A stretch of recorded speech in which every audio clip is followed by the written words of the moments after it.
नमस्कार, मी मोहम्मद सिकंदर, हिंद बातमीपत्रात बातमीपत्रात स्वागत. कंधार तालुक्यातील पानभोसी येथे जश्न ईद मिलादुन नबीचे औचित्य साधन.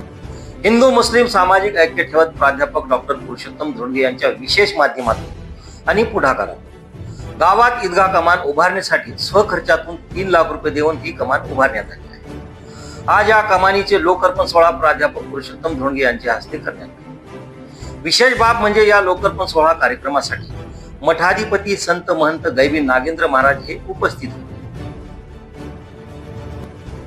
खऱ्या अर्थानं आपण हिंदू धर्मामध्ये कुठलेही सण साजरे करतो तर सर्व जाती धर्माच्या लोकांना घेऊन चाललो म्हणून आपण सांगतो.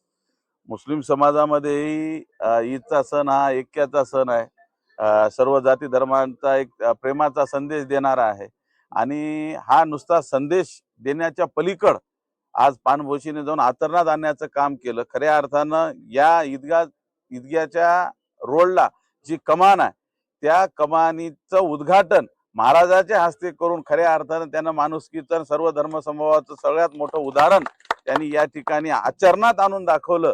त्याबद्दल सर्व पानभोशीकरी मुस्लिम बांधवांचं, त्यांच्या कमिटीचं, गावकऱ्यांचं, सरपंचाचं, त्यांच्या सर्व टीमचं मनोपूर्वक या ठिकाणी अभिनंदन करतो. खऱ्या अर्थानं ईद साजरी करायची असेल तर अशाच पद्धतीने ईद साजरी करणं ही आज काळाची गरज बनलेली आहे.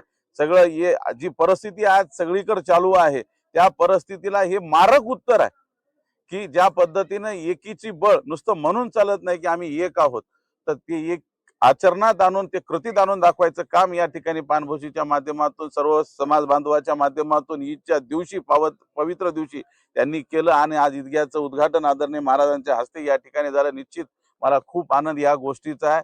निश्चित आम्ही त्यांच्या सोबत कायम राहू आणि असाच भाईचारा कायम राहू एवढीच ईदच्या दिवशी मी सगळ्यांना सदिच्छा देऊन मी थांबतो.